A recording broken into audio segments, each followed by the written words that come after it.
Pero, ¿qué son las arritmias, no? Las arritmias son aquellos eventos en los cuales el corazón no late de acuerdo a lo común, ¿no? Lo común es que sea de 60 a 100 latidos por minuto. Cuando este valor disminuye, hablamos de una bradicardia, y cuando está más de ello, hablamos de una taquicardia.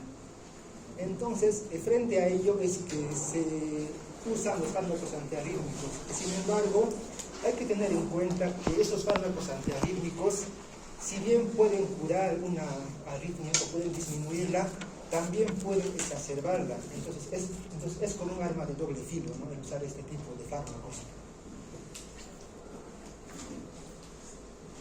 Ya. Entonces, para ello vamos a empezar hablando acerca de los principios de la electrofisiología cardíaca.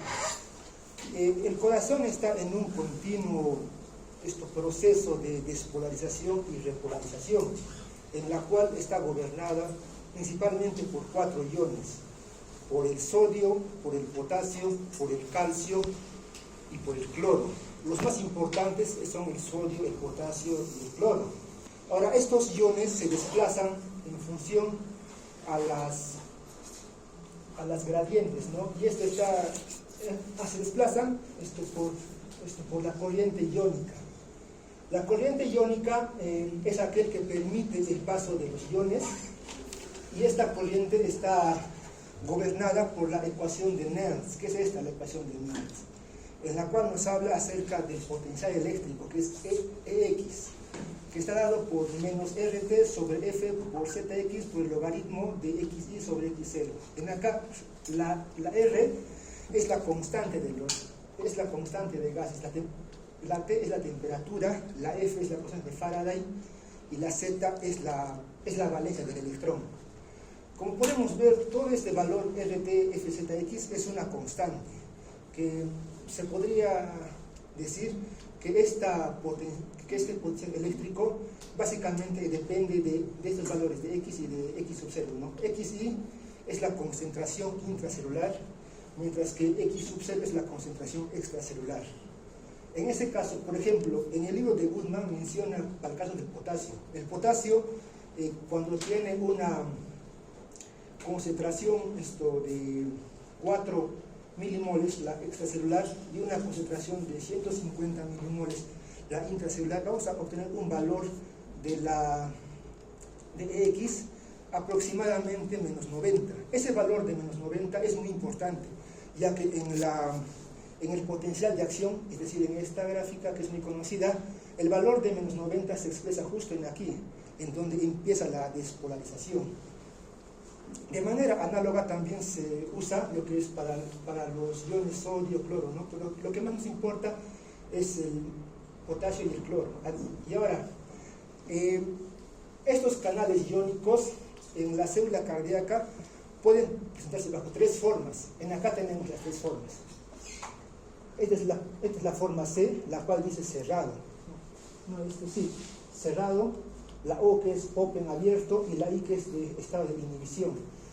Open es cuando prácticamente el ion puede ingresar sin ninguna dificultad. En cambio, en el estado cerrado y en el estado de inhibición no hay un ingreso. Pero ¿qué es lo que los diferencia? Es que en el cerrado, bajo un estímulo que sea externo, por ejemplo, una diferencia de potencial, este estado cerrado puede pasar a un estado abierto, a un estado O. Sin embargo, en el estado de inhibición esto no sucede. A pesar de que se le aplique un estímulo o un ligando, este estado de inhibición no puede pasar a este O, salvo pase un largo tiempo, ¿no? Y eso es algo muy importante, porque vamos a ver que cuando en la fase 0 en la fase de la despolarización, cuando se produce la entrada de sodio, los canales de sodio desde este punto 1 hasta este punto 4 van a estar en un estado de inhibición, es decir, no van a permitir el ingreso de los iones de sodio, a pesar de que haya un estímulo. Ya. Bueno, ahora vamos a hablar acerca del potencial de acción, ¿no? El potencial de acción está dividido, por decirlo así, en cuatro fases. La fase 0 es la fase de la despolarización. En esta fase lo que se produce es una entrada de sodio hacia la célula por los canales rápidos de sodio. En acá, esta fase dura muy poco tiempo. Luego de ello se produce lo que es la fase 1, en la cual hay una salida, por decir así, pequeña de iones potasio. Y luego de ello viene la fase 2, que también en algunos libros le conocen. Bueno, en el Goodman le llaman como meseta, ¿no? Ya, pero aquí dicen plateo. Ya.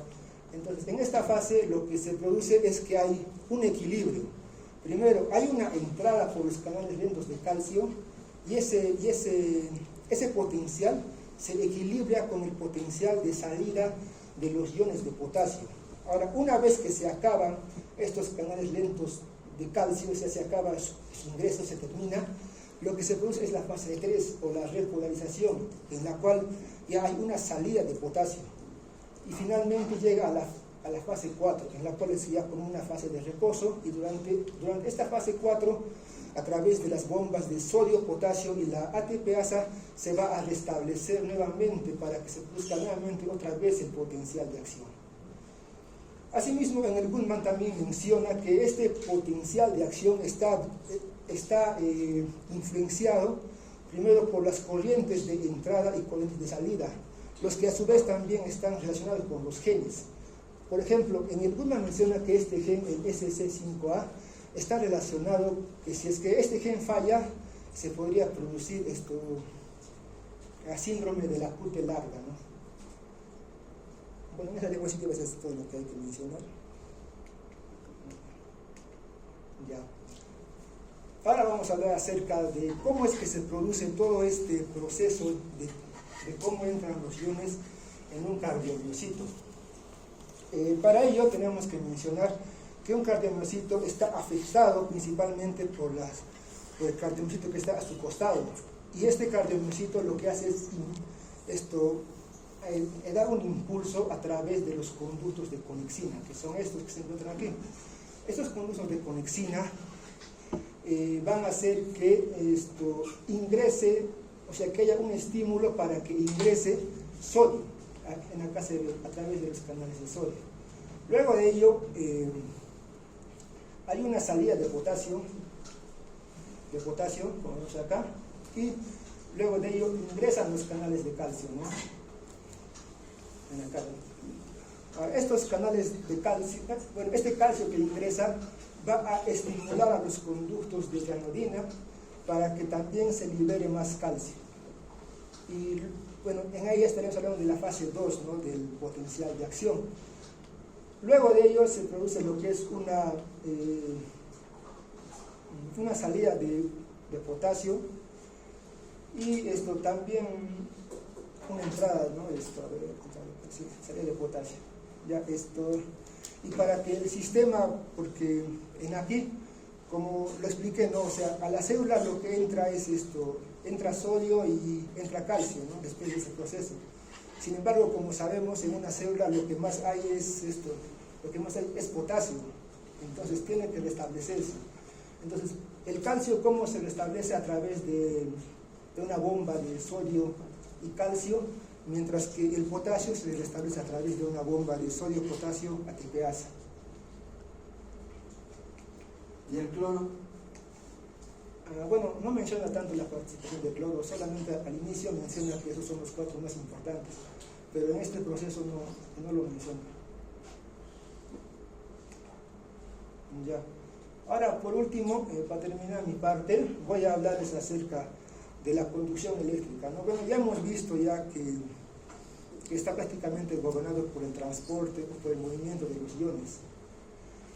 Y ahora, este proceso empieza en el nódulo sinoauricular, que es considerado como el marcapaso del corazón, el cual tiene una frecuencia de 60 latidos por minuto.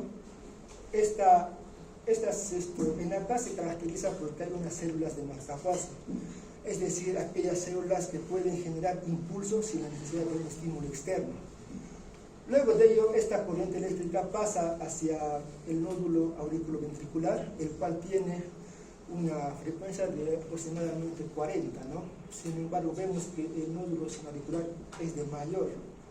Y ello hace que este nódulo sinoauricular es el que gobierne lo que es en sí la corriente eléctrica, ¿no? Luego de ello, del nódulo auriculoventricular, pasa hacia las fibras de Purkinje, hacia las de His y luego a las fibras de Purkinje para que se inicie la contracción en todo el corazón, empezando por el ápex y terminando en la base. El examen más conocido para esto y que también nos ayuda es el electrocardiograma. El electrocardiograma nos permite ver a través de cómo es que está funcionando el corazón y también para poder determinar si es que hay tal vez alguna arritmia. Es así que la onda P nos habla acerca de la despolarización de las aurículas. El complejo QRS nos habla acerca de la repolarización ventricular y la onda T nos habla acerca de la repolarización ventricular. Ya. Asimismo también hay distancias que también hay que saber, ¿no? Por ejemplo, el PR es acerca del tiempo de conducción desde la aurícula hacia el ventrículo. Y el QT, por ejemplo, nos indica acerca del tiempo en el cual las células del ventrículo están recibiendo el impulso, ¿no? Es decir, la contracción. Y finalmente para hablar acerca del periodo refractario. El periodo refractario básicamente nos indica que hay un cierto periodo de tiempo en el cual debe darse un potencial de acción. Y que durante este periodo, a pesar de que haya un estímulo, no puede darse otro sobre este que ya se ha dado, ¿no? Ahora, ¿cómo relacionamos todo lo que hemos hablado acerca del potencial de acción con los fármacos antiarrítmicos? Como vamos a ver posteriormente con mis compañeros, los fármacos antiarrítmicos se dividen en 4. Y estos fármacos antiarrítmicos tienen una acción o están relacionados con los procesos con las fases del potencial de acción. Por ejemplo, el grupo 1, que es el grupo que prácticamente bloquea los canales de sodio, va a actuar sobre la fase 0, ¿no? O sea, sobre la fase 0 del potencial de acción. Entonces, ¿qué es lo que va a hacer este grupo? Acá vemos que esta pendiente es casi vertical, ¿no? Por así decirlo. Sin embargo, cuando aplicamos estos fármacos, esta pendiente va a tender hacia irse más o menos de acá, o sea, va a tenderse a echarse, ¿no? Y hay 3 tipos, ¿no? El tipo 1A, el 1B y el 1C. El 1C es el más potente. Y en ahí está la propafenol y la fledicaína. El grupo 1B es el menos potente y es el que casi no se usa, ¿no? En ahí destaca la lidocaína. Y el grupo 1A, que es el grupo intermedio, en el cual destaca lo que es la quinidina. Entonces, en el grupo 1C, que es el más potente, esta curva va a tenderse a ir para más echado, ¿no? Mientras que el 1B ya va a ser un poquito más vertical, ¿no? Y es en función de la potencia. Ahora, el grupo 2 es un grupo que prácticamente se va a usar, pero no en esta potencial de acción, sino va a actuar sobre el sistema simpático. Bueno, porque algo que me olvidé mencionarles es que el sistema simpático se va a encargar en parte de que el corazón bombee más rápido, ¿no? O sea, de que este sistema funcione más rápido, mientras que el parasimpático va a ser lo contrario, va a tender a disminuirlo. Entonces el grupo 2, que es prácticamente los beta bloqueadores, van a hacer que esto se inhiba, o sea, que sea más lento, ¿no? De esa forma también para poder disminuir. Luego de ello vamos a tener el grupo 3. El grupo 3 es el que va a actuar ya sobre esta fase, ¿no? Sobre la fase 3. Y básicamente lo que va a actuar es sobre los canales de potasio. Y el grupo 4, que son los calcio antagonistas, que bueno, como es calcio, van a actuar sobre la meseta, ¿no? Sobre la fase 2. Y hay también otra clasificación, bueno, hay también otros fármacos, los cuales tienen un mecanismo de acción diferente, ¿no? Como el magnesio, la adenosina. Y bueno, todo ello van explicando mis compañeros, ¿no? Cada uno por ti, por los lados, ¿no? Ahora doy paso a mi siguiente compañero.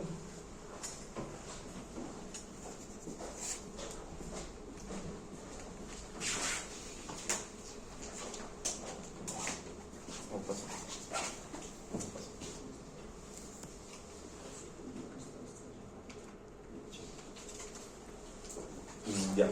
Bueno, mi compañero ha sido algo introductorio, ¿no? Con esto de la fisiología, así, de las propiedades electrofisiológicas. Bien. Para conocer los mecanismos de la arritmia, que es mi parte, empezaremos sabiendo qué es una arritmia cardíaca. ¿Cómo se define una arritmia cardíaca? Es el ritmo irregular del corazón. Entonces, ¿qué es el ritmo del corazón entonces? ¿O quién lo define? Este ritmo del corazón lo define normalmente el nodo sinoauricular. Entonces, este nodo dice, corazón se late de 60 a 100 veces por minuto. Ya. Entonces, según el Goodman, la arritmia cardíaca se define como una alteración en la secuencia normal de inicio y propagación de impulsos. ¿A qué se refiere con el inicio? El origen de los impulsos eléctricos. Como estaba diciendo, el origen normalmente se da a partir del nodo sinusal. Ahora, la propagación, nos referimos al camino de los impulsos eléctricos. ¿Cómo se da del aurículo al ventrículo? Ya sabemos, del nodo sinusal al nodo auriculoventricular, mientras eso se da a la sístole auricular, luego del nodo auriculoventricular al sistema His-Purkinje, sístole ventricular. Ese es el camino de los impulsos eléctricos. Ahora, en cuanto a los mecanismos propiamente, bien, tenemos que saber que la arritmia se va a originar, como decía mi compañero, por fármacos. Los que se originan por los propios antiarrítmicos que le damos o por otros fármacos, y también por cardiopatía estructural. Los tres mecanismos principales de las arritmias cardíacas, que son los más conocidos, porque hay más, o algunos se infieren, son el automatismo mejorado, el automatismo desencadenado y el reingreso. Ahora, tenemos que saber que hay una interacción entre esos mecanismos. Significa que el automatismo mejorado puede ocasionar arritmias por reingreso, o el automatismo desencadenado puede ocasionar arritmias por reingreso. Bien. Aquí brevemente podemos ver un cuadro donde están las arritmias por fármacos. ¿Qué fármacos? Beta bloqueadores, calcio antagonistas, los propios antiarrítmicos que le damos al paciente. Ahora, ¿y qué tipos de arritmias producen? Bradicardias, bradiarritmias, taquiarritmias, bloqueos AB, fibrilaciones. Ahora, en algunos, por los fármacos no se conoce el mecanismo exacto, y por eso está en blanco. Ahora, empezamos con los tres mecanismos principales. Ahora, primero, con el automatismo mejorado. ¿Cuál es el efecto? Acelera el ritmo normal. Ya. Pero ¿cómo logra este efecto? Aumentando la velocidad de despolarización en la fase 4. Ya. ¿En qué tipo de células se va a dar este efecto de automatismo mejorado? Primeramente en las células de los marcapasos. ¿Qué células tienen esas? Las del nodo sinusal, auriculoventricular y del sistema His-Purkinje. Porque esas células hacen despolarización diastólica espontánea. Esas son las células que originan los impulsos eléctricos. Ya. ¿Qué estímulos van a aumentar esa velocidad de despolarización? En los marcapasos, estímulos beta-adrenérgicos, la hipocalemia y el estiramiento mecánico de cardiomiocitos. ¿Qué estímulos van a disminuir la velocidad de despolarización? La acetilcolina, por ejemplo, en los marcapasos. Ahora, ¿en qué otro lugar se da este efecto de automatismo mejorado? En las células ventriculares. Por ejemplo, en casos de isquemia, estas células hacen automatismo normal. Van a generar sus propios impulsos nerviosos y de esa manera se va a dar este automatismo mejorado. Ya. Un concepto previo es que en el corazón, en todas las células que posee, tiene diferentes potenciales de acción, diferentes gráficas. Unos tendrán una mayor velocidad de despolarización, otras menor, otras van a tener un tiempo refractario más lento, unas más rápido para que se dé el siguiente estímulo. Bien. El siguiente mecanismo es el automatismo desencadenado. Bien. ¿Cuál es el efecto de este? Un ritmo rápido, irregular o paroxístico. Son latidos rápidos o están siendo rápidos y luego se detienen. Bien. ¿Cómo se logra este efecto? A través de post-despolarizaciones tardías o tempranas. Esto tiene que ser antecedido por un potencial de acción o una despolarización normal. Ahora, tenemos dos tipos de automatismo. El automatismo por sobrecarga de calcio, ya sea intracelular o en el retículo sarcoplásmico, el cual se va a dar frecuentemente cuando la frecuencia cardíaca subyacente es rápida o cuando hay estímulo beta-adrenérgico. Ahora, ¿cómo se ocasiona esta actividad desencadenada? Hay postdespolarizaciones tardías por corrientes NSX mejoradas. Mi compañero estaba hablando de que en la homeostasis así, de los iones hay para el calcio. El que da esa homeostasis del calcio, ese esta proteína, este NSX. Ahora, ¿pero qué es el NSX? Es un transportador activo secundario que utiliza energía iónica, por eso se llama transportador electrógeno. Este intercambia 3 sodios hacia dentro de la célula, botando un calcio, así. Pero ¿cuál es la función? ¿Con qué objetivo mete 3 sodios y se saca una molécula de calcio? Para equilibrar el calcio y para evitar la sobrecarga de calcio intracelular. ¿Esto en qué fases? En la fase 3 principalmente, y también en la fase 4, pero eso es para sacar el calcio residual. Ahora, ¿cuándo llamamos una corriente o un NSX mejorada? Esto ya se va a dar cuando hay estímulos fisiopatológicos de sobrecarga, ya existe la sobrecarga. Entonces, principalmente se va a dar en la fase 4 y como estamos viendo aquí, estas son las polarizaciones tardías que se van a dar en la fase 4 por corrientes de NSX mejoradas cuando ya hay sobrecarga de calcio. ¿Y en qué situaciones se va a dar esta sobrecarga de calcio? En isquemia miocárdica, en estrés adrenérgico, en intoxicación por digitalicos y en taquicardia ventricular polimórfica por catecolaminas. Ahora, el segundo tipo de actividad desencadenada se da por prolongación marcada del potencial de acción. Ya, esto se da suficientemente cuando la frecuencia cardíaca basal es lenta, cuando hay hipocalemia, cuando hay uso de fármacos antiarrítmicos y otros. Ahora, aquí ya también las postdespolarizaciones son tempranas, por corrientes de sodio, cuando hay canales disponibles. Eso se da en la fase 3. Como sabemos, así por fisiología, a partir de la parte media de la fase 3, del periodo de repolarización, los canales de sodio comienzan a activarse, a reactivarse. Estaban inactivos y ahora están disponibles. Entonces, en ese periodo ya se puede producir un nuevo estímulo. Y por eso, en esta actividad se va a dar a partir de ese periodo, porque ya hay canales de sodio disponibles. Ya. Y bueno, se puede dar de manera fisiológica esta actividad desencadenada, por lo que les estaba diciendo más antes. En el corazón tenemos diferentes células con gráficas de potencial de acción diferentes, y ya. Y se va a dar eso en células que tengan ya un potencial de acción prolongado. ¿Y qué células tienen un potencial de acción prolongado? Las células del endocardio y las de fibras de Purkinje. Entonces, en estas células se puede dar, digamos, de manera natural, digamos, esa actividad desencadenada. Y ya de manera patológica o por otros estímulos, los fármacos antiarrítmicos, de hipocalemias, o cuando la frecuencia basal es lenta. Ahora, el tercer mecanismo, reingreso o reentrada. ¿Cuál es el efecto? Taquicardia o fibrilación. ¿Pero cómo se logra este efecto? Bueno, cuando el impulso eléctrico enviado vuelve al lugar de origen. ¿Ya? Esto quiere decir que los impulsos que han sido enviados desde el lugar del origen van a depender de la vía y de sus propiedades electrofisiológicas. Por ejemplo, ¿a qué propiedades me refiero? A la refractariedad y a la conducción. En este caso, que debe ser lenta para que se dé este reingreso. Ahora, existen dos tipos de reingreso. O reentrada. Reentrada anatómica definida, cuando tenemos una vía definida, por ejemplo en el síndrome de Wolff-Parkinson-White, que da taquicardia, en el lugar, los impulsos vuelven al nodo auriculoventricular. Ya, para entender más esta reentrada anatómica definida, tenemos que saber que, ya, por ejemplo, en este síndrome va a existir una vía principal, que es la vía, por ejemplo, a través del nodo sinusal auriculoventricular hasta el ventrículo, el camino normal de los impulsos, ¿no? Como les estaba diciendo, por el sistema de conducción. Y esa es la vía principal. Y una vía accesoria que se va a dar de la aurícula, digamos, pasando por este lugar azul, que sería la vía accesoria, hasta el ventrículo también. Un circuito cerrado, digamos, ya. Pero existe una vía principal definida y una vía accesoria, ya, también definida.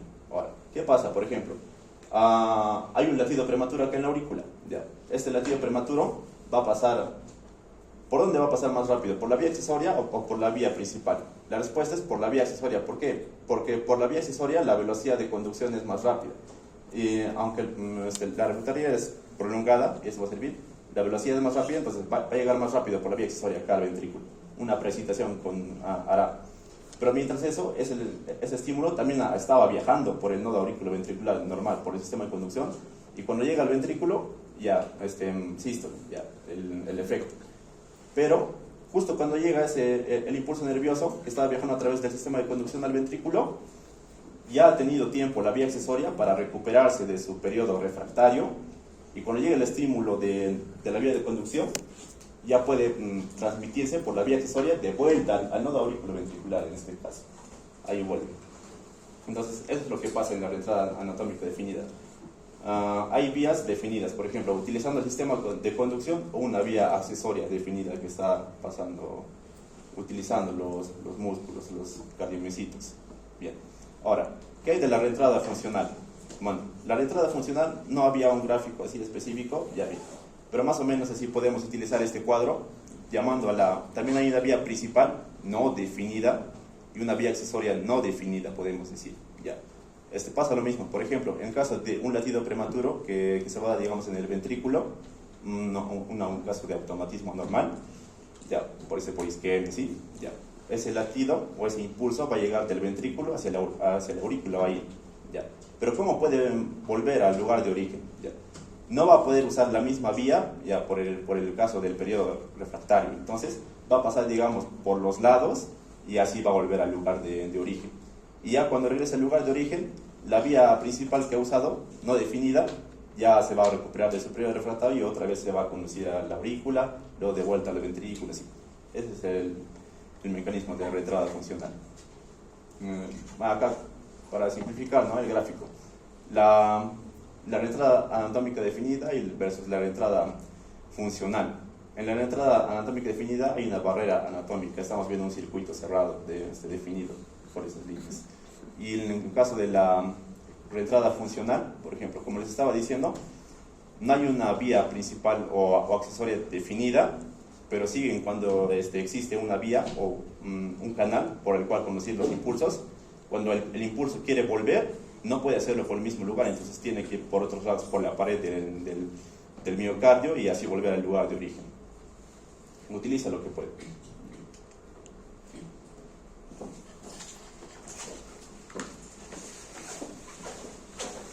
Bueno, ahora les voy a hablar sobre los mecanismos de acción de los antiarrítmicos, ¿no? Bueno, el tratamiento para los antiarrítmicos pues va a ser de acuerdo, ¿no?, al tipo de arritmia que le está causando, ¿no?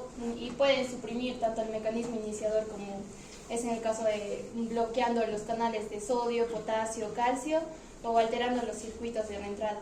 O también pueden suprimir un iniciador al mismo tiempo que van a favorecer la reentrada. Bueno, el Goodman nos habla, ¿no?, de 4 vías para reducir la frecuencia de descarga espontánea, ¿no? Bueno, vamos a ver la disminución de la pendiente de la fase 4, donde van a actuar los betabloqueadores. Y pues en esta imagen lo vemos acá. Vemos que hay una disminución de esta pendiente. Se observa como que un poco más plano y pues ahí es donde van a actuar específicamente los betabloqueadores. Ahora el aumento del potencial del umbral, donde van a actuar ya también los antagonistas, los calcio antagonistas y también, ¿no?, los bloqueadores de sodio. Como vemos acá en esta imagen, pues acá es donde el fármaco va a actuar ¿no?, aumentando de alguna manera el potencial de umbral, como se puede observar en esta parte. Y también, ¿no?, otra vía es el aumento del potencial diastólico máximo, donde va a actuar la adenosina y la acetilcolina, que vemos acá en esta imagen. Es donde vemos aquí que la fase 4 está un poco más prolongada, se podría decir.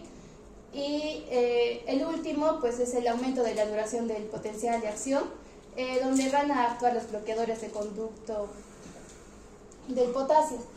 Los bloqueadores de potasio, las cuales van a provocar una duración del potencial de acción. Y vemos en esta imagen.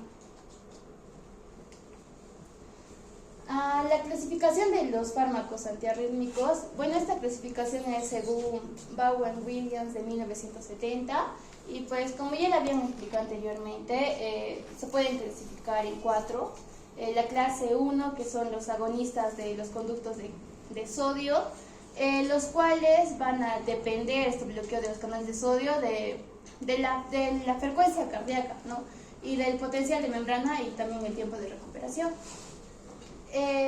Y los efectos según el mecanismo de acción de estos fármacos que van a actuar acá, pues va a ser que va a aumentar el umbral de excitabilidad, como lo habíamos visto en la diapositiva anterior, y que va a disminuir la velocidad de conducción, lo que va a prolongar el intervalo QRS.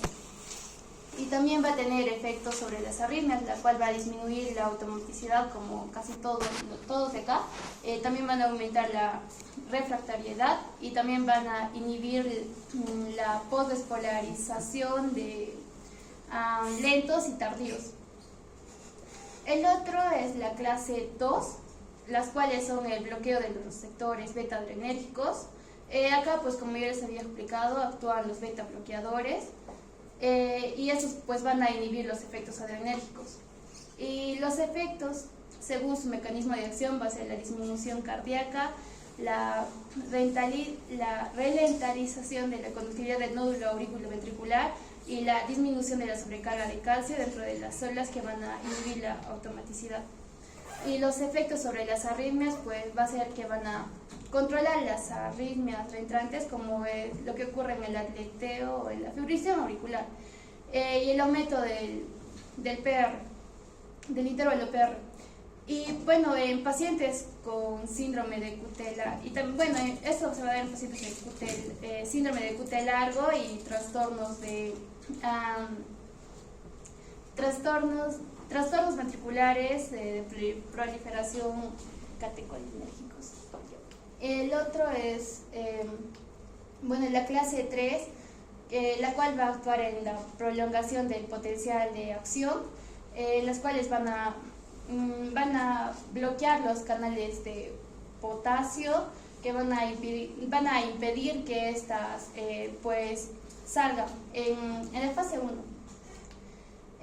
Y bueno, también eso va a aumentar la corriente tardía de sodio y va a aumentar la duración del potencial de acción. Los efectos, según su mecanismo de acción, pues va a ser que va a aumentar el intervalo QT y también la refractariedad, y también va a reducir el automatismo normal. Los efectos positivos de esto va a ser la inhibición de la fibrilación ventricular, el aumento de la contractilidad. La otra clase es pues la clase 4, que son los antagonistas de los conductos de calcio, los calcio antagonistas, ¿no? Las cuales van a bloquear los canales de calcio, y pues entre estos pues encontramos, ¿no?, al verapamilo y el diltiazem, que son no dihidropirimidínicos, y pues van a disminuir la frecuencia sinusal y va a reducir la frecuencia ventricular en el aleteo de la fibrilación auricular. Y los efectos, según su mecanismo de acción, pues va a ser la disminución de la frecuencia cardíaca, también va a aumentar el intervalo PR y el control de las arritmias. Los principales efectos. Bueno, esta es la clasificación también, y bueno, podemos observar, ¿no?, algunos fármacos. En los agonistas de los conductos de calcio, pues vamos a encontrar a la lidocaína, la mexiletina, la procainamida, la quinidina, la disopirimidina, la propafenona, la flecaína, y en el caso de los agonistas de conductos de potasio, pues vamos a encontrar al sotalol, también la aminodarona, la dinopiridona, y en el antagonista de los conductos de calcio encontraremos al verapamilo y al diltiazem. Y también tenemos a los receptores de rianodina tipo 2, que también va a haber fármacos que van a actuar bloqueando esto, y pues vamos a tener aquí el propafenón y la flecaína.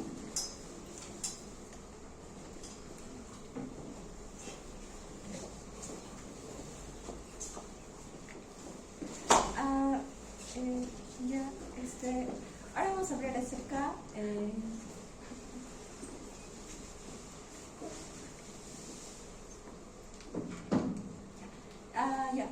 sobre los principios para el uso clínico de fármacos antiarrítmicos. Bueno, debemos recordar que para usar lo que son los fármacos antiarrítmicos, va a haber un estrecho margen en lo que es lograr un efecto para calmar esa arritmia, y también si nos pasamos de esa dosis podemos causarles efectos adversos al paciente. El primer principio es identificar y eliminar los factores desencadenantes. Hay factores que pueden causar lo que son las arritmias, como lo que es la hipoxia, trastornos electrolíticos, isquemia miocárdica y también fármacos. Los mismos antiarrítmicos pueden causar más arritmias al corazón. Y también hay otros fármacos no cardíacos como la teofilina y la metadona, que pueden dar como efectos secundarios lo que es una arritmia. El otro principio va a ser lo que es establecer los objetivos terapéuticos. Esto quiere decir que van a haber algunas arritmias que no vamos a poder tratar. Por ejemplo, lo que es hubo un estudio de lo que es para el tratamiento de la supresión de arritmias cardíacas, en el que se vio que en las personas que tenían infarto miocárdico reciente con sístoles ventriculares que han sido tratados con encainina o flecainida, han presentado tres veces la mortalidad a comparación de los pacientes en los que no se les aplicó nada, solo tenían un efecto placebo. Luego tenemos lo que son los síntomas causados por arritmias. Acá, bueno, algunos pacientes con arritmias pueden permanecer asintomáticos, ¿no? Y en este caso va a ser difícil establecer algún beneficio del tratamiento en estas personas. Luego tenemos lo que es la elección entre métodos terapéuticos. Esto va a depender de los síntomas, el tipo y magnitud de la cardiopatía estructural, la coexistencia de un trastorno en el sistema de conducción, la presencia de enfermedades no cardíacas. Y algo importante acá a destacar es que debemos determinar lo que es la frecuencia y la reproductividad de la arritmia antes de iniciar el tratamiento. ¿Por qué? Porque nos puede dar un valor distinto, o nos puede llevar a la conclusión, ¿no?, de que tal vez al final del tratamiento bien sí ha funcionado o no ha funcionado, ¿no? Por eso tenemos que ver lo que es antes de iniciar el tratamiento, la frecuencia y reproductividad de esta arritmia. Como tercero tenemos a lo que es minimizar riesgos. Siempre debemos tener en cuenta que los fármacos antiarrítmicos van a causar arritmias, ¿no? Entonces debemos tener un buen cuidado en el uso de estos. Luego tenemos lo que es la vigilancia de la concentración plasmática. Los efectos adversos de estos antiarrítmicos van a deberse, ¿no?, que va a haber cantidades excesivas en el plasma de estos fármacos. Luego, otro punto a tener en cuenta va a ser las contraindicaciones específicas para el paciente. Debemos evitar ciertos fármacos en ciertos subgrupos de los pacientes. Por ejemplo, lo que es la insuficiencia cardíaca, podemos descartar su uso o usar con precaución a lo que es la flecainida o la disopiramida, a lo que es a los pacientes con disfunción del nódulo sinoauricular o auriculoventricular, lo que es la digoxina, el verapamilo, el dialteacel, los betabloqueadores y la amiotora. Luego, en el síndrome de Wolff-Parkinson-White, podemos descartar o hacer uso con precaución de lo que es la digoxina, el verapamilo, el dialteacel, la enfermedad de la conducción infranodal, lo que son los bloqueadores en los conductos de sodio, la amiotora, en la estenosis aórtica o subaórtica, lo que es el pretilio, en los antecedentes de infarto miocárdico, lo que es la flecainida. En el intervalo prolongado, hacer uso con precaución o descartar lo que es la quinidina, la proquinida, la disopiramida, el sotalol, la amiadora, la droniodora, y en el trasplante cardíaco es lo que es la adenosina. Y como último punto que debemos tener en cuenta es lo que es considerar la electrofisiología del corazón como objetivo de movimiento. O sea, el corazón, ante lo que es, como hemos visto, lo que es la isquemias y factores externos pueden hacer cambios, lo que es, pueden darle esa arritmia, ¿no? Y debemos entender que sí puede cambiar. Va a empezar la explosión. Todos han sido paseos, ¿no?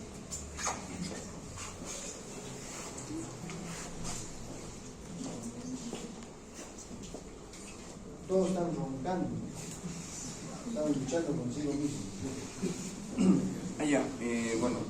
Continuando con la exposición, yo les voy a hablar de fármacos antiarrítmicos.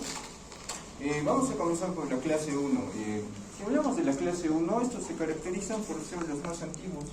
También, por otro lado, porque tienen acción anestésica local y bloquear principalmente los canales de sodio. además que restringir el paso de sodio. Si hablamos acá de los fármacos de tipo 1A, vamos a ver que como ejemplos tenemos la procainamida, la quinidina y la diclofenamida. En este caso los fármacos 1A van a bloquear los canales de sodio, pero de forma moderada, y van a acortar lo que es el potencial,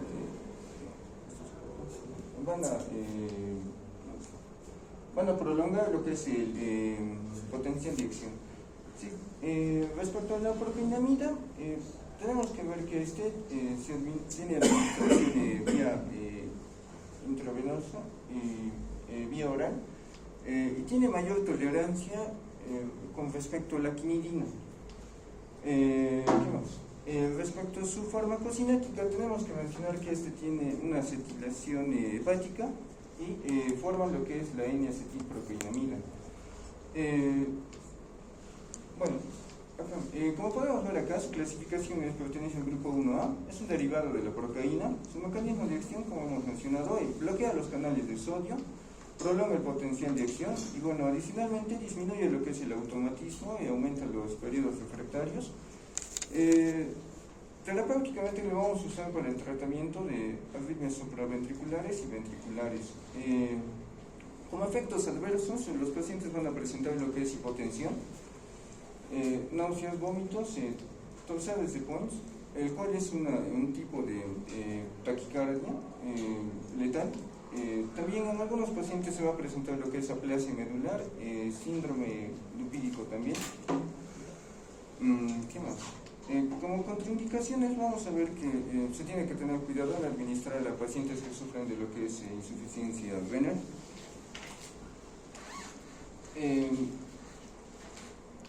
Bueno, acá tenemos otros dos fármacos del tipo 1. Tenemos lo que es la quinidina. Vamos a ver que bloquea los canales de sodio como mecanismo de acción. Como dato adicional de la quinidina, a dosis terapéuticas se presentan todos sus efectos electrofisiológicos en la base de lo que es cardíaco, pero cuando se administra en dosis bajas, tiene efectos anticolinérgicos. Como aplicación terapéutica, lo usamos para lo que es las taquicardias supraventriculares y ventriculares, también para el mantenimiento cuando existe mantenimiento del ritmo sinusal cuando hay aleteo auricular. Respecto a los efectos adversos, vamos a ver que hay cardíacos y no cardíacos. Más que nada vamos a ver con no cardíacos, que es frecuentemente la presencia de diarrea, y en los efectos cardíacos, que se prolonga lo que es el gluten, vamos a ver torsades de Pons, taquicardias ventriculares por antagonismo de sodio, y también un efecto adverso va a ser que el paciente puede presentar debilidad muscular cuando debilidad muscular, especialmente en pacientes que sufren miastenia gravis. Por eso acá lo tenemos como contraindicación para pacientes con miastenia gravis. Si pasamos a la disopiramida, tiene similares efectos que la quinidina, pero de acá se caracteriza porque su tiempo de vida media es mucho mayor. Vamos a ver que también pertenece al grupo 1A. El mecanismo es el mismo, el bloqueo de canales de sodio, prolongación del potencial de acción. Vamos a ver que mantiene el ritmo sinusal en lo que es la fibrilación auricular. Como efectos adversos, vamos a ver que van a predominar el efecto anticolinérgico, como boca seca, estreñimiento y otros, ¿no? Ahora, si pasamos a los antiarrítmicos de clase 1B, estos se caracterizan porque el bloqueo de los canales de sodio es más débil y el potencial de acción en este caso se acorta. Como ejemplos vamos a tener lo que es la lidocaína y la mexiletina. Vamos a ver que la lidocaína pertenece al grupo 1B, va a bloquear los canales de sodio, pero de forma muy débil. vamos a usar para el tratamiento de arritmias ventriculares. Los principales efectos de la lidocaína se dan de forma neurológica. Vamos a ver que los pacientes pueden presentar convulsiones, temblores, disartria. Y como contraindicaciones tenemos la hipersensibilidad, bloqueo cardíaco, bloqueo sinoauricular, insuficiencia cardíaca. En el caso de la mexiletina, bueno, vamos a ver que también el mecanismo es el mismo respecto al bloqueo de los canales de sodio. Débilmente se usa para el tratamiento de arritmias ventriculares. Más que nada la mexiletina lo vamos a usar para tratamientos prolongados de arritmia. Como efectos adversos provoca lo que son temblores y náuseas. Como contraindicaciones se va a tener cuidado en pacientes hipersensibles. Acá como interacciones farmacológicas vemos que la combinación con quinidina y sotalol aumenta lo que es la eficacia de estos y de los efectos secundarios. ¿Y cuáles son los más importantes del grupo 1A y 1B? Del 1A, la quinidina, del 1B, casi no se usa en esto, pero sería la mexiletina porque es de uso prolongado. Eso dice el cuento. Ahí está recién esa disposición, ¿no? Así que nos estamos peleando con el control. Perfecto. Pero ¿cuáles son los más importantes? Este medicamento es más antiguo que la pera, no se usa. No, pero no nos estamos yendo de ti, hermano. Estamos yendo del medicamento. ¿Por qué? Porque este ya no se usa. Este es un medicamento tan antiguo, ¿sabes? De 1920, 23, así. Y eso cuando aplicaban anestesia, ¿no? Se dieron cuenta que producía la disminución de la presión cardíaca. Entonces, la verdad es que ya no se usa. El medicamento más importante del grupo A, 1A, será pues este, ¿no? Por respeto, realmente, ¿no? Porque la quinidina, la verdad ni se usa, nunca la he visto. No más de cuántos años. Ya no les digo no cuántos años del médico, no lo he visto nunca. Y la disopiamida peor, ¿no? El único que podríamos usar es este, que es un anestésico local. Cuando vamos a hacer anestésicos locales vamos a ver, ¿no? Los grandes problemas de estos son arritmia, bloqueo, sedación, convulsión. O sea, cuando le aplican por vía intravenosa, ¿no? Y el grupo 1B, ¿cuál es el más importante? De lejos es la lidocaína, ¿no? La lidocaína es el más importante porque eso tiene que memorizar, ya lo ha dicho su compañero bien, ¿no? Lo ha dicho, que está indicado en arritmias ventriculares. No tiene nada que ver en arritmias supraventriculares, tiene que ver solo con arritmias ventriculares. Entonces, ¿cuánto le van a dar a un paciente? Entonces, tienen que dar, lo primero que tienen que hacer para aplicar lidocaína, ¿qué es, doctor? ¿Cuál es tu nombre? Leonard, a ver, ¿cuál es Sugar Ray Leonard? Un boxeador también. Está bien. ¿Qué es lo primero que tienes que hacer para aplicar lidocaína?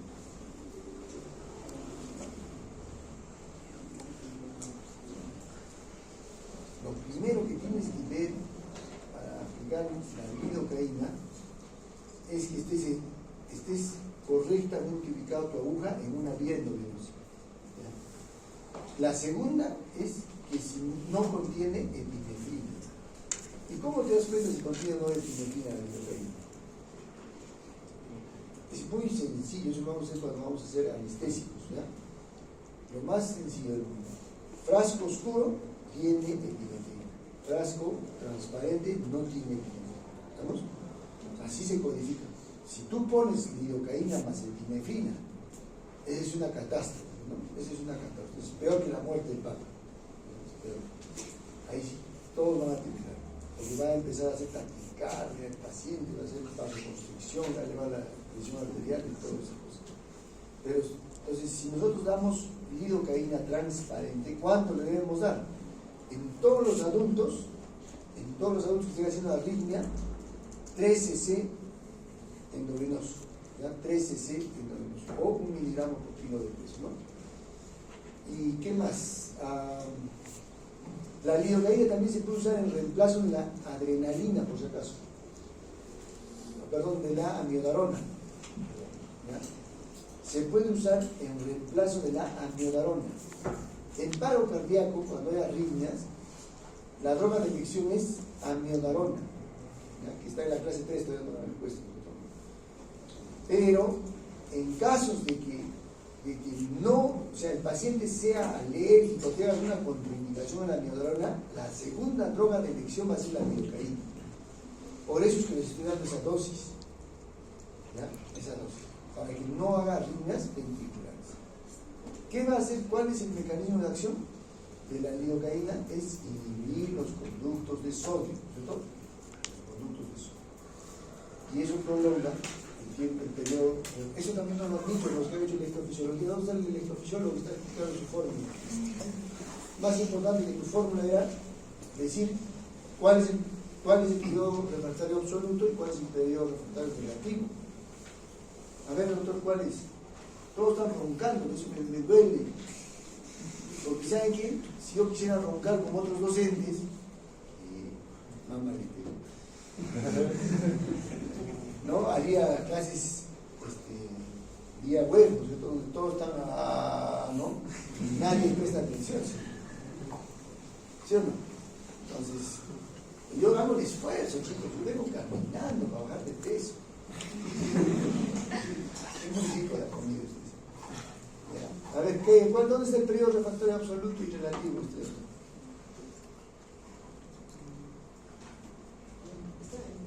Está ahí, ya, sí, ya sé. ¿Dónde? A ver, primerito.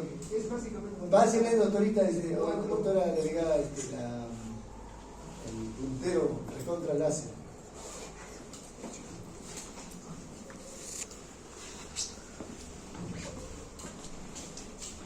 A ver, ¿qué es el periodo refractario absoluto y relativo? Eso es el tiempo en el cual los conductos iónicos que transportan el sodio se recuperan, ¿no? Para que se inicie nuevamente un nuevo proceso de acción. Y en este caso, sería este de la cuando se define la fase 4 hay un... ¿Ese es relativo o absoluto? Es el absoluto.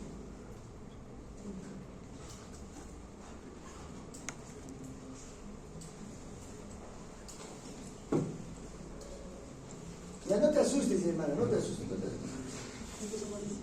A ver.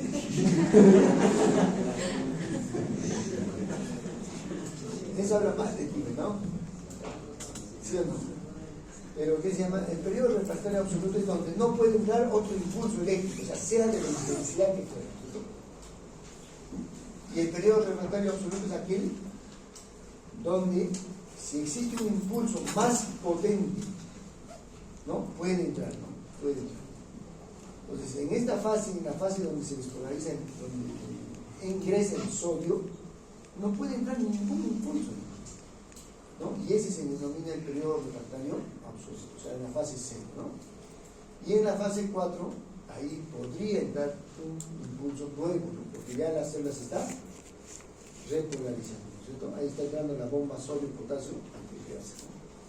Entonces, en ese periodo sí podría entrar un nuevo impulso, ¿no? Pero que tiene que ser de intensidad más potente que el impulso anterior, ¿no? Y ahí entra pues lo que es los fenómenos de ventral y todas esas cosas, ¿no? Entonces, en esta fase, en este señor que estamos haciendo de los antiarrítmicos de clase 1, estos protegen al corazón de un nuevo impulso, Esto, la procainamida, pero es muy antiguo, ya no se usa. ¿Para qué les voy a engañar, chicos? ¿Ya? No hay, es más, si ustedes van a comprar procainamida, probablemente ni lo encuentren, esa es la verdad. Pero tienen que conocerlo, ¿no? 1A, 1B, 1C, 2, 3 y 4, nada más ahí, nada más. Y todos se relacionan, como tú has dicho bien claro, ¿a qué? Al potencial de acción. Yo también las otras veces he dicho, ¿cierto? En las convulsiones lo mismo vamos a repasar, pero desde el punto de vista de la neurona nada más. Tú has dicho, ¿no? Otra cosa que me llamó la atención, tú has dicho, ¿no? Los electrolitos más importantes son el sodio, potasio, no, sodio, cloro, has dicho, ¿no? Y yo te he hecho pues la pregunta, ¿no? ¿Dónde está el cloro? ¿En qué participa el cloro? Al inicio, en el capítulo, menciona que son los cuatro importantes. Claro, esos son los iones importantes, nadie duda, hermano. ¿Cuál es el más importante intracelular? El potasio, tú lo has dicho. El extracelular son los más importantes. ¿Y el calcio qué hace acá? Participa en la meseta. En la meseta o el plató, todavía te escucho. Plató en inglés es meseta. Sí, la fase 2 para poder en ventilación mecánica nosotros para calcular el power o el driving calculamos el plató. Ahí nosotros usamos el plató mucho. Pero bueno, no estamos en ventilación mecánica, déjalo de lado. Acá el plató es ¿para qué? Para que él entre en las corrientes de calcio. ¿Y el calcio cuál es su objetivo? Ya hemos dicho, ¿qué hemos dicho? Acercar la actina y la. Ese es su objetivo. Ese es su objetivo. ¿Vamos? Entonces, no se olviden. Entonces, clase 1A, procainamida, ¿qué más? Todos están en el salón, ¿o no? Podemos tomar examen ahorita, si no. Procainamida, quinidina y disopiramida. 3. ¿Cuál es el mecanismo de acción? Inhiben los conductos de sodio. ¿En qué fase actúa? Fase miau. Fase 0, pues. Fase 0. ¿Prolonga qué cosa? El periodo refractario absoluto. Por eso ahí dice tu diapositiva. ¿No? ¿Ya has devuelto ya la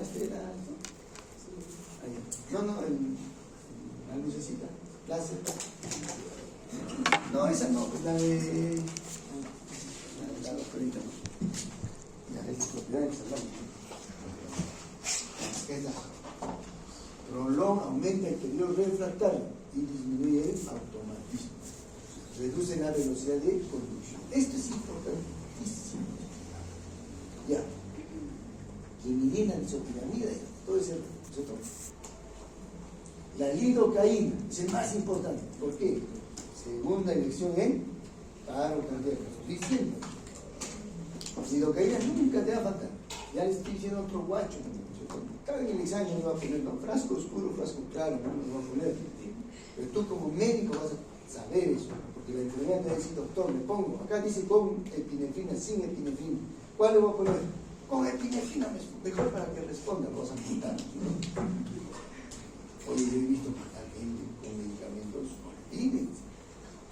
En la pandemia, por ejemplo, teníamos, discúlpame ya, puedes tomar así la mano, es lo que es. ¿No? En la pandemia, ¿saben qué? Teníamos pacientes que cuando les quitábamos la sedación, empezaban a. Porque se despertaban con un tubo, pues, ¿no? Dentro de la garganta, ¿cierto? Y eso es intolerable, ¿no? Entonces, empezaban los pacientes, ¿no? Solo que no se escucha lo que gritan, ¿no? Porque está el tubo. No hay cuerdas vocales, ¿no es cierto? Las cuerdas vocales están ocluidas, ¿no es cierto? No, están estiradas, abiertas. Entonces, venía una enfermedad y como muchas veces nosotros estábamos cansados porque pasábamos visita, digamos, entrábamos a las 7 de la noche visita, 9 de la noche visita, 12 de la noche visita, 3 de la mañana visita, 6 de la mañana visita. Y así teníamos que entrar, ¿no? Con todo nuestro traje. Y salíamos de ahí ¿a dónde? A la ducha. ¿Y saben qué? No había agua caliente, había agua fría. Teníamos que bañarnos con agua fría. Y yo, bueno, como tengo 3 hijitas, decía, pues, Señor, ayúdame, papá, ojalá que no me mueran, ¿no? Y tenía que bañarme con jabón de ropa antibacterial. ¿Han visto ese jabón? Esa era la recomendación, jabón de ropa antibacterial. ¡Ay! Toda la cara te quedaba blanco, la piel se salía. Era una desgracia. En esos tiempos, pues muchas veces el médico no estaba todo el rato. Entonces la enfermera tenía que tomar decisiones, ¿no? Tenía que tomar decisiones. Entonces muchas veces cuando el paciente estaba así agitando, estaba peleando, ya se iba a levantarse, ¿no? ¿Qué hacía? La enfermera. ¿Saben qué? La enfermera no tenía idea de qué es sedación, qué es analgesia, qué es relajación muscular. ¿Los tres son iguales? Son totalmente diferentes. Repito, analgesia, sedación, relajación neuromuscular. ¿Qué se llama eso? Esos tres juntos, ¿qué cosas se suman? ¿Qué se llama? Anestesia. Si le sumo, ¿qué cosa? La amnesia. La amnesia tiene 4 componentes: amnesia, sedación, analgesia y relajación neuromuscular. Entonces, ¿qué hacen? ¿Cuál de esos 4 ustedes creen que, o cuál de esos 3 o 4 es el más efectivo? A ver, vamos a ver ya. Si yo le pongo un amnésico, ¿cuál es un amnésico? Una benzodiazepina, por ejemplo, diazepam, midazolam. Voy y me clavo al paciente midazolam. ¿Qué es lo que va a pasar con el paciente? ¿Qué creen que va a pasar con el paciente? Se va a dormir y no se va a acordar. ¿Cierto o no cierto? Sí, ¿cierto? Se va a dormir y se va. ¿Va a seguir molestando? Sí. ¿Pero cuánto tiempo dura? El midazolam, por ejemplo, de un paciente que tiene el metabolismo rápido, eso también vamos a hablar del acetinador y toda esa cosa, ¿no? Vamos a recordar, en realidad, por eso vamos a hacer en Palma 1, ¿no?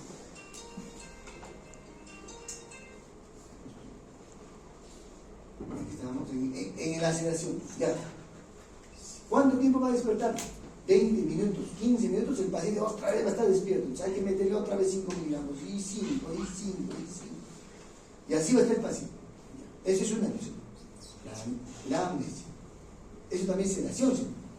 Junto con la sedación. Lo otro, la analgesia. ¿Qué analgésico conocemos? Eso también vamos a hacer. Después de este capítulo, nos toca ya inflamación y manejo del dolor. Ya. ¿Quién conocemos el más potente? ¿Cuáles son? Los opioides. No conocemos más potente que eso. Los opioides agarran fentanilo y ¡fua! Les dan un bolo de fentanilo. ¿Paciente cómo va a quedar? Queda planchado. No queda planchado. Queda en un estado emocional. Pero ¿cuál es el riesgo? Si nosotros le pasamos el fentanilo en bolo, ¿qué va a pasar? El tórax espinoso. ¿Qué pasa con el tórax? Todos los músculos del tórax se contraen en una sola, por 7 a 10 minutos más o menos. A ver, contraiga su tórax y trate de respirar ahora. No se puede. No se puede respirar. El paciente puede llegar a morir. Entonces le tienen terror a la analgesia, en este caso al fentanilo. ¿Qué nos queda? El relajante muscular. Con el relajante muscular, ¿qué pasa? Le aplico el relajante muscular. ¿Qué es lo que pasa con el paciente? De lo que está peleando ahí. ¿Qué pasa con el paciente con el relajante muscular?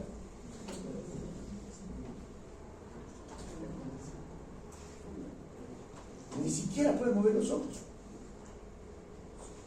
Si tú eres enfermera, ¿cuál te conviene?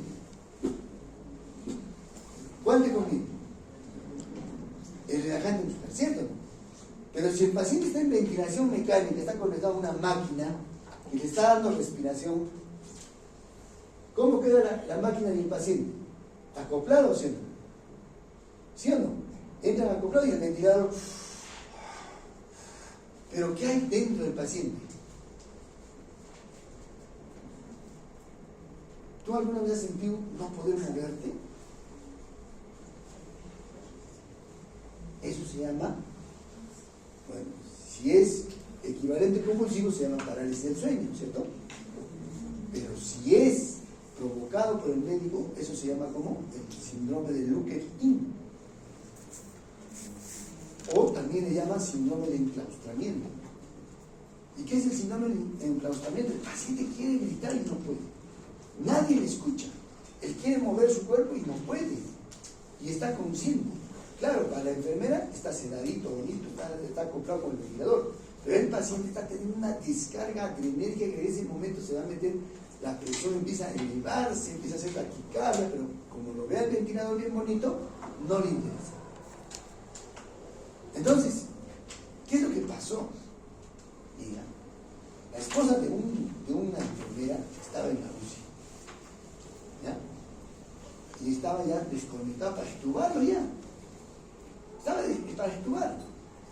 Pero este loco empieza a tener secreciones, ¿no? Y se empieza a atorar. Y nosotros por seguridad la agarramos a los pacientes. Por protocolo. ¿Qué hacía? No puede hablar. Entonces la enfermera lo mira agitado, ¿y qué hace? ¿Cuál de los 4 productos debió aplicar? O ninguno. Lo ideal es que ninguno se lo debió aspirar al paciente y debió llamar al médico, tal vez para extubarlo, porque estaba bien el paciente. Pero ella, en su inteligencia, agarró rocuronio, más rápido todavía, y ¡fua! Una ampolla. ¿Y el paciente cómo queda? ¿Respira o no respira? ¿Qué ha hecho el paciente? Paro cardíaco. Ahora ese paciente está en silla de ruedas, porque se le reanimó y salió del paro. ¿Estamos de acuerdo? Pero ustedes tienen que saber lo que están aplicando, tienen que dirigir al equipo. Y eso a veces es una consecuencia de lo que no sabemos. Otra. Tenemos un paciente. Mira, tenemos un paciente. Y vamos a hacer un procedimiento con el paciente. ¿Ya? ¿No? ¿Y qué pasa? La enfermera le dice al médico: doctor, ¿qué dosis de midazolam voy a aplicar? El médico dice: ponle todo. La enfermera, ¿qué hace? Agarra toda la ampolla de midazolam y ¡fua! Le pone en bol. ¿Qué pasa con el paciente? Hipotensión, shock, sedación, paro respiratorio y muerte. Hace paro. Y al ver el médico que estaba todo yéndose en picada, le pregunta: ¿cuánto le has puesto? Usted me ha dicho que lo ponga todo.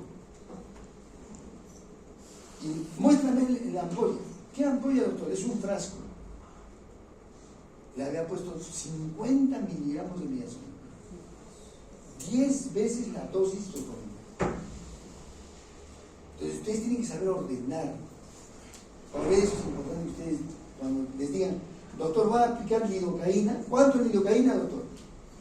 Tú le debes decir 3 centímetros cúbicos de lidocaína al 20% sin epinefrina. Esa es la indicación. ¿Estamos de acuerdo? Por eso tienes que saber. Porque todos te van a mirar la cara. No te estoy mintiendo. Cuando tú estés frente al paciente y estés como equipo de líderes de salud, todos te van a mirar lo que tú haces. Y ahí también tienes que saber conservar la calma. Tienes que saber conservar la calma. Trato respetuoso al personal. Para eso no tienes que dar confianza. Por más que la enfermera esté buena, tienes que aguantarte. Y tienes que saber tratar al paciente, y a la enfermera y al personal técnico como igualito. Porque el rato que tú quieras ejercer autoridad sobre ese personal, no vas a poder. Te van a mandar a rodar. ¿Estamos de acuerdo? Eso pasa. No crean que no pasa todos los días. Y no critico a mis colegas, obviamente. Yo no soy tampoco el santo. ¿No? Miren. Una colega dice: buenas tardes, para comunicar al jefe que tenemos un paciente o 3 pacientes para transferir desde las 8:30 de la mañana. ¿A qué hora manda este mensaje? A las 2 de la tarde. De UCI pasó a piso a las 10:30 y hasta la 1:30 de la tarde no pasa el siguiente paciente. ¿Qué tienes que hacer en ese momento? O sea, es como si tú le dirías: ¿no? ¿Sabes qué? Señorita enfermera, ¿no? Usted tiene que hacer esto. Y la enfermera te dice: ya sé, no me interesa lo que te diga. Yo hago acá lo que me dé la gana. ¿Estamos de acuerdo? Sobre que los tiempos de transferencia están determinados. Un tiempo de transferencia de un paciente 30 minutos. O sea, tú le dices: señorita enfermera, paciente tal de la cama tal va a pasar en 30 minutos. Y la enfermera, ¿qué te dice? ¿Qué importa que se muera? No paso, son las 1:30, no me da la gana. 2:30, no me da la gana. Porque primero voy a ir a almorzar. Y eso empieza en la relación que tú tienes con tu persona. A ver, a mí que alguien me diga eso. Y no porque sea agresivo, no porque lo voy a mandar a rodar, no es así. Porque respetos guardan respeto. Si tú claro, o sea, si tú quieres tener una vinculación amorosa, sexual, lo que tú quieras, y estás en tu libre albedrío, pero eso es del hospital. Pero si estás en el hospital y empiezas a estar agarrándole la cinturita, recibiendo sus pastelitos a la boca, ya estás fregado. No te van a respetar. No te van a... Y vas a hacer el hazmerreír de todos. Porque yo eso es lo que veo. Todos saben, todos. Pero solo todos hablan en su atrás. Pero en su delante nadie es un... olvídate. Entonces, eso tiene que... Igual también, cuando tú seas libre de una atención, tienes que saber respetar a tu enfermera, a tu técnico, tratarlos con respeto y, sobre todo, no alterar. ¿Estás haciendo una reanimación? Paciente sigue en fibrilación, doctor. ¿Seguimos o ya no? Por favor, ¿qué dosis de adrenalina vamos? Dosis 30, doctor. Ya, suspendemos, ¿verdad? ¿O qué opina usted? Doctor, hay que suspender ya. Mírale las pupilas, midriáticas. Suspendemos, para el fallecimiento. El que se te muera no significa que has perdido una batalla. Estoy más de 20 años en la UCI y lo que más he aprendido es que no depende de ti si vive o no vive una persona. Antiguamente yo pensaba que dependía de mí, ¿verdad? Sobre todo cuando era cachimbo, ¿no? Pero poco a poco te vas dando cuenta que hagas lo que hagas, algunos van a morir. Y hacer más es malo también.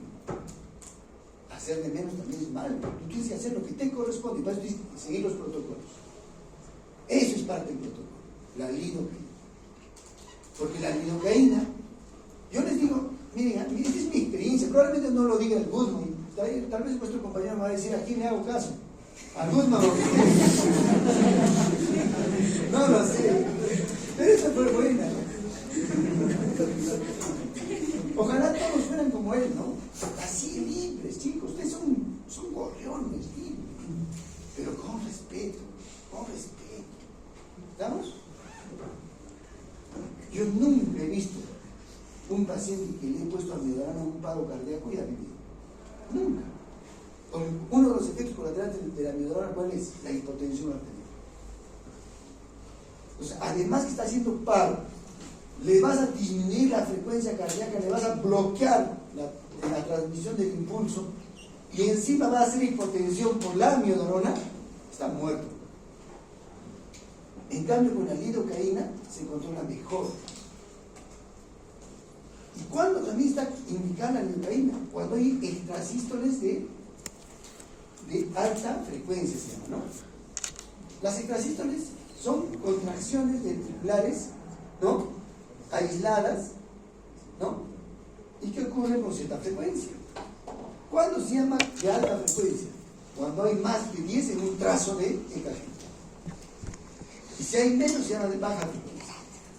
En esas extrasístoles de baja frecuencia o de alta frecuencia, la lidocaína es maravillosa. ¿Y saben qué? No te baja la presión. No te baja la presión. Pues yo muchas veces, solo viejo, pues me dicen, ¿no? Muchas veces el paciente, ya el residente está corriendo ya con su amiodarona, ¿no? Yo le digo, tranquilo. ¿Cuántos años el paciente? 78. Ponle lidocaína. Pero no. Ponle lidocaína. Y le ponemos lidocaína y no le baja la presión. Eso es algo bueno. La lidocaína también poniendo entonces sedante. ¿Saben eso? Calma. Y calma el paciente. ¿Ya? Muy bien. Imexiletina, ¿no? Lidocaína y mexiletina. Que no sé, ni lo conozco. La verdad ni lo conozco. Pero hay que conocerlo. O sea, no estoy diciendo que por eso no estudie. En ningún momento les he dicho que no estudie. Muchas veces a veces les hablo de la fe. Y porque les hablo de la fe, no les estoy diciendo que no estudien. Más bien estudien con fe. ¿Sí o no? Muchas veces les digo, tengan fe. No tengas fe en llorar. Muchas veces también a veces se quieren pasar de vivos. Ya soy solo viejo, no me vas a agarrar las patas. Bueno, ni los cabellos, ya no tengo mucho. Vamos. La idea es que estudien, pero libres. sabiendo un objetivo. ¿Para qué rayos están estudiando? ¿Para qué estoy estudiando? ¿Para ganar plata? Algunos, les aseguro, muchos. ¿Para qué? ¿Para qué? ¿Para ser famoso? ¿Para que me miren todos? ¿Para que mis padres sean orgullosos de mí? Eso no sirve. Tú estás estudiando un propósito. Cada uno, ya les he dicho, tiene un propósito. No sé cuál sea. Pero en el tiempo se van a darse cuenta que cada uno ha venido a este mundo con un propósito. Yo no sé a cuántas personas habré ayudado, pero no soy el que ha ayudado yo. Al final cada uno tiene su propósito en este mundo, el bueno y el malo, el que friega y el que no friega, el que molesta y el que no molesta. Porque el que molesta, ¿a qué te ayuda? A que tengas personalidad. Y el que no molesta, a que salgas adelante. ¿Estamos? Entonces, lidocaína, no se olviden, ¿ya? Lidocaína, es un buen medicamento. ¿Cuánto lo van a aplicar? 3 centímetros cúbicos de lidocaína al 20%, ¿no? Por vía endovenosa. Siempre la indicación tiene que ser así: presentación, dosis, ¿no? Frecuencia, ¿no es cierto? Vía de administración, ¿no es cierto? Ustedes ya han hecho ya cómo se hace la receta, ¿no es cierto? Ya, muy bien. Seguimos, apúrense porque ya estamos ya a media hora nomás. Ya, bueno, continuando con la exposición, vamos a hablar acerca de los antiarrítmicos de clase 1C. En esta clase 1C vamos a encontrar dos medicamentos, la flecainida y la propafenona. Como ya, bueno, su mecanismo de acción es el mismo que los anteriores, son antagonistas de los conductos de sodio, pero también van a tener otras acciones adicionales que voy a ir explicándoles. Vamos a comenzar con la flecainida. La flecainida además del mecanismo de acción que es antagonista de los conductos de sodio, va a tener una función también antagonista de los canales de renina. ¿Qué son los canales de renina? Si ustedes recuerdan por fisiología, los canales de renina son aquellos que se encuentran en el retículo sarcoplásmico y liberan el calcio intracelular, ¿no? Para que eso para reducir la contracción. ¿Por qué es importante este antagonista de canales de renina? Porque la flecainida va a estar indicado en las taquicardias ventriculares polimorfo catecoliminérgicas. Así que según el Guzmán lo menciona que es de primera opción, ¿no? La flecainida. Bueno, también dentro de sus usos clínicos vamos a encontrar que está indicada en arritmia sin cardiopatía estructural. Esto es muy importante. Ya lo explicaron también mis compañeros, sin cardiopatía estructural, también fibrilación auricular, taquicardias ventriculares. Y bueno, una contraindicación es en el postinfarto. No se debe administrar esta flecainida a aquellos pacientes que hayan tenido un infarto previo, ¿no? Ya que esto incrementa la mortalidad, como mencionó mi compañero en el estudio caso. Dentro de los efectos adversos vamos a ver que tiene efectos cardíacos graves y no cardíacos. Dentro de los cardíacos vamos a observar que puede producir taquicardia ventricular, bloqueo auriculoventricular, incremento del intervalo QT y del complejo QRS, ¿no? En cuanto a su farmacocinética, bueno, su administración es vía oral, se da de 50 a 150 miligramos cada 12 horas y tiene un tiempo de vida media de 10 a 17 horas que va a depender mucho del pH urinario. ¿Por qué del pH urinario? Ya que más acidez va a tener una eliminación más rápida. El Goodman le menciona que en medios ácidos se eliminan en 10 horas y en medios muy básicos se eliminan hasta en 17 horas. La eliminación va a ser del 60% renal y el resto hepático. Es importante el hepático porque también va a tener un metabolismo por el citocromo P2B6 y es importante tener en cuenta esto ya que hay que tener mucho cuidado a administrar este medicamento en aquellos pacientes que tienen insuficiencia renal o también aquellos pacientes que tienen alguna patología hepática, cirrosis o algún daño traumático, ¿no? Del hígado. Bueno, hablando ahora de la propafenona, este medicamento va a tener también el mismo mecanismo de acción que la anterior, pero se va a agregar algo que va a actuar como un beta bloqueador. Eso es muy importante, porque también va a tener esas mismas reacciones como beta bloqueador. ¿Cuáles son sus indicaciones? Es mantenimiento del ritmo sinusal en las taquicardias supraventriculares, por ejemplo en la fibrilación auricular, y también va a ser una alternativa de la flecainida en la taquicardia ventricular polimorfa catecoliminérgica, ¿no? Porque también va a tener una acción en los canales de redounía, ¿no? Ahora, en cuanto a su farmacocinética, va a tener un metabolismo hepático por el citocromo P2D6. Hay que tener también algunos cuidados con este medicamento, sobre todo en las interacciones con la quinidina y la fluoxetina, ya que estas pueden inhibir el citocromo P2D6 y pueden prolongar que la propafenona no se metabolice adecuadamente. También hay que ajustar las dosis en la enfermedad hepática, ya que estas lo puede reducir en un 30 a 20% de su efectividad, y también la formulación liberante cada 12 horas. Bueno, su administración, su dosis es también por vía oral, se da de 150 a 300 miligramos a 150 a 300 miligramos, y bueno, va a presentar también efectos adversos cardíacos como también no cardíacos. Dentro de los cardíacos vamos a observar que puede presentar una taquicardia ventricular, incremento del intervalo PR y de complejo QRS, y también puede producir insuficiencia cardíaca. También va a tener efectos beta bloqueadores como la bradicardia y broncoespasmo, ¿no? Por ahí hay que tener mucho cuidado en aquellos pacientes asmáticos o con EPOC, ¿no? Bueno, dentro de los efectos no cardíacos, suele ser muy común que presenten un sabor metálico y mareos, ya que también acá como advertencia, también como igual que el anterior medicamento, hay que tener cuidado sobre todo en aquellos pacientes que tienen una lesión cardíaca, ¿no? O una lesión estructural, y bueno, también que tienen insuficiencia cardíaca descompensada. Bueno, ahora vamos a hablar de los medicamentos rítmicos de la clase 2. El Goodman no lo explica profundamente, solo lo pasa someramente porque este es un tema aparte, ¿no? Pero bueno, voy a explicarlo. Dentro de los antiarrítmicos de clase 2 vamos a encontrar al nadolol, propanolol, metropolol y el esmolol. Estos medicamentos van a tener usos clínicos para el tratamiento crónico, para prevenir sobre todo arritmias del síndrome de QT largo y en la taquicardia ventricular polimorfa catecolinérgica. Sobre todo es el nadolol y el propanolol, ¿no? También en usos en la fibrilación, va a tener también usos obviamente como la angina de pecho, hipertensión arterial, migraña, etc. Pero también van a tener usos clínicos para controlar la fibrilación auricular. Dentro de estos tenemos el esmolol y el metropolol. Bueno, en cuanto a sus efectos adversos de estos, también son tienen también efectos beta bloqueadores, ya que pueden agravar la insuficiencia cardíaca, por eso bradicardia, broncoespasmo. Y bueno, el esmolol también tiene un tipo de vida media de 9 minutos, que es uso mediante vía endovenosa. Mire, cuando hay un tratamiento, ustedes hacen por ejemplo lidocaína, un paciente tiene espasístoles ventriculares, para que este paciente se vaya a su casa, generalmente lo que usamos es propafenona. La propafenona no solamente trata, ¿ya?, sino también previene las arritmias ventriculares, ¿ya? Hay que tener eso presente. Ya, doctorita, sigue.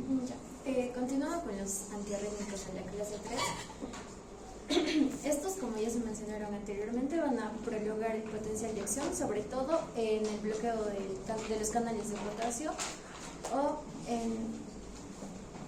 en la corriente rectificadora tardía.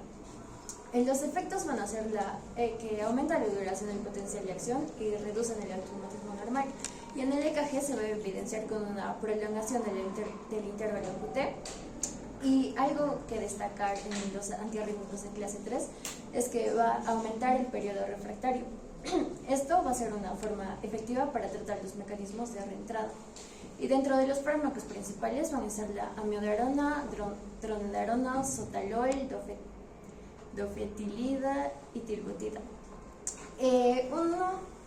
La toxicidad en estos antiarrítmicos de clase 3 va a ser principalmente por su efecto desproporcional al prolongar mucho el potencial de acción, sobre todo en pacientes que tengan la frecuencia arterial, la frecuencia cardíaca muy baja. Y uno de los efectos adversos principales en esta clase también va a ser la arritmia ventricular entorchado. La arritmia ventricular entorchado, que pues es una arritmia ventricular polimórfica que se caracteriza por una amplitud desproporcional en los intervalos QT. Comenzamos con la amiodarona. Este va a ser un análogo estructural de la hormona tiroidea, y una característica importante que da efectos adversos va a ser la lipofilia y que tiene una eliminación muy lenta. Dentro de sus efectos farmacológicos vamos a ver que bloquea diversos canales. Dentro de ellos van a estar los conductos de calcio, de sodio, las corrientes transitorias rectificadoras tardías de salida y de entrada del potasio, y también tiene un efecto bloqueador adrenérgico no competitivo. Estos efectos van a causar que se inhiba el automatismo normal, también prolonga el potencial de acción y prolonga el periodo refractario. En cuanto a sus usos terapéuticos, va a ser principalmente para la taquicardia ventricular persistente y la fibrilación ventricular resistente a otros fármacos. Y también es de primera elección para fibrilación ventricular y taquicardia ventricular que causa los paros cardíacos. En cuanto a su biodisponibilidad, tiene una absorción deficiente, por lo cual solo el 30% solo el 30% va a estar biodisponible. Y en cuanto a su metabolismo, tiene un metabolismo hepático con la CYP3A4 que se metaboliza hasta llegar a desetilamidarona, que este metabolito tiene las mismas acciones que la amiodarona. En cuanto a su eliminación, va a ser desconocida y sus concentraciones plasmáticas van a desaparecer en semanas o meses porque se va a acumular en los tejidos y en este caso no va a ser necesario el ajuste de dosis, tanto en insuficiencia renal, insuficiencia hepática o insuficiencia cardíaca. Sus efectos adversos, el más importante va a ser la hipotensión y el más mortal, por así decirlo, va a ser la fibrosis pulmonar, sobre todo en pacientes que ya hayan tenido enfermedades pulmonares anteriores. También una prolongación del intervalo QT, la bradicardia, las náuseas, los microdepósitos corneales y la disfunción hepática y la fotosensibilidad, sobre todo por su característica lipofílica. Y en cuanto al hipotiroidismo o hipertiroidismo, va a ser por su similitud estructural con las hormonas tiroideas. Continuamos con la dronedarona. Esta va a ser un derivado de benzofurano no yodado de la amiodarona, pero la diferencia entre ambas va a ser que esta va a tener menos efectos adversos, pero es menos efectiva para mantener el ritmo sinusal. Sus usos principales son para la fibrilación aleteo auricular y el metabolismo se va a dar por la CYP3A4. Por esto no se deben administrar con inhibidores potentes de la CYP3A4 como el ketoconazol, debido a que va a aumentar las concentraciones de noradrenalona. En cuanto a sus efectos farmacológicos, van a ser también un bloqueador de múltiples corrientes, dentro de ellos calcio, sodio, potasio. ¿Usted ha venido a leer o ha venido a exponer? Quisiera preguntarle eso. Exponer. ¿Y a usted le parece que usted está exponiendo?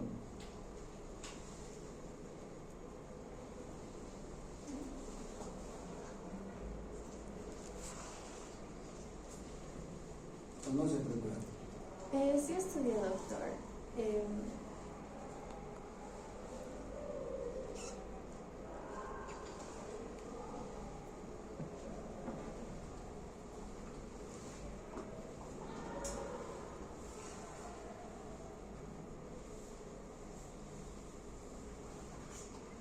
Sigan. Ya, bueno, en cuanto de la dofetilida, también, como ya se mencionó en el grupo, va a ser un prolongador del potencial de acción, actuando sobre todo en la corriente rectificadora tardía de potasio. Esta también tiene una acción en las corrientes, en los conductores de sodio, y va a ser efectivo para mantener el ritmo sinusal en pacientes con fibrilación auricular. En este caso, el metabolismo va a ser hepático y la excreción renal. En cuanto a su excreción renal, va a ser necesario ajuste de dosis en pacientes con insuficiencia renal leve o moderada. Y para el ajuste de dosis se va a usar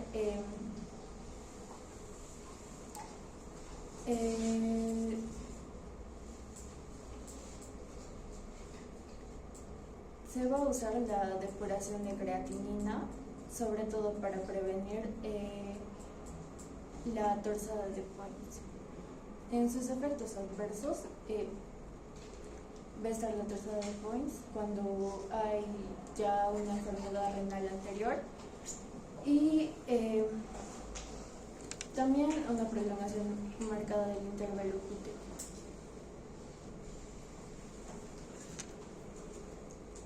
En cuanto a la hipoutilidad, este también va a ser un bloqueador de los canales de potasio, sobre todo en la corriente rectificadora tardía, pero también va a actuar a nivel de los canales de sodio. Y su uso va a ser sobre todo para corregir el aleteo y la fibrilación auricular, para convertirlo a un ritmo sinusal. Su administración para convertir a un ritmo sinusal va a ser un goteo rápido de 1 miligramo en 10 minutos. Y su eficacia en el aleteo auricular va a ser del 50-70% y en la fibrilación auricular del 30-50%. En cuanto a su metabolismo, va a ser hepático con un extenso efecto del primer paso, por lo que no se va a usar la vía oral. La eliminación también es hepática y el tiempo de vida medio es de 2 a 4 horas. Su efecto adverso va a ser la taquicardia ventricular entorchado el 6%. Mire, señorita, ¿cuál es su nombre, hija? Elizabeth. Elizabeth. Este grupo que te ha tocado a ti es el grupo más importante de todos los alérgicos modernos. Estás perdiendo una gran oportunidad de realmente revisar el medicamento más importante que vamos a usar. La amiodarona actualmente, como ya les he dicho antes, es la droga de detección en paro cardiorrespiratorio, en arritmias ventriculares, en paro cardíaco. Y la otra cosa de la amiodarona es que, o sea, si tú no sabes, por ejemplo, grupo 1A, 1B, 1C, no sabes la lidocaína, o no sabes los casos antagonistas, ¿cuál sería el fármaco más seguro que tú podrías aplicar? En caso de hipertensión. Sí. Probablemente la amiodarona sea el fármaco más seguro que puedas aplicar. ¿Por qué? Pero No, sí, dime. no, es que según leí la amiodarona tiene múltiples efectos adversos. No, sí, mira, pero ahora mira, te voy a explicar. Estos efectos colaterales que tú has visto, como por ejemplo, esto es hipotensión, por ejemplo, ¿es inmediato o es a largo plazo? Por el consumo crónico. Inmediato, ¿no es cierto? Es inmediato, o sea, tú le aplicas la amiodarona y hace hipotensión. Prolongación del intervalo QT, ¿tú crees que se te va a presentar con la primera dosis? Bradicardia, ¿se te va a presentar con la primera dosis? Nada, fibrosis pulmonar, y ahí todavía incluso falta la fibrosis retroperitoneal. ¿Cuánto tiempo tiene que pasar para que haga fibrosis pulmonar la amiodarona? Es por consumo crónico, ¿no? ¿Cómo? Es por consumo crónico. Es por consumo, o sea, el consumo crónico es más de 6 meses, ¿no? Es más, ¿no? Se ha hecho estudios 3, 4 años y recién aparece 10-15% del pulmón que se empieza a fibrosar, ¿no?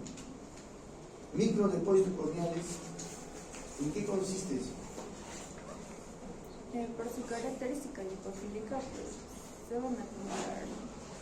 O sea, se Se pone va a la acumulando. córnea, ¿no? Y empieza a dar una coloración azulada, ¿no? Ya. Eso también se va a presentar inmediatamente. No, ¿no es cierto? Eso es a largo plazo. Y el hipo o hipertiroidismo, tú has leído ahí bien que tiene, ahí está, mira, tienes un análogo estructural de la hormona tiroidea, ¿no es cierto? Entonces, la mayoría de los efectos adversos que tú has visto acá son de presentación crónica, no se van a presentar en forma aguda. Si tú usas, por ejemplo, hoy día tiene una arritmia tu paciente y tú le das amiodarona, o sea, va a controlar la frecuencia cardíaca, es más, esta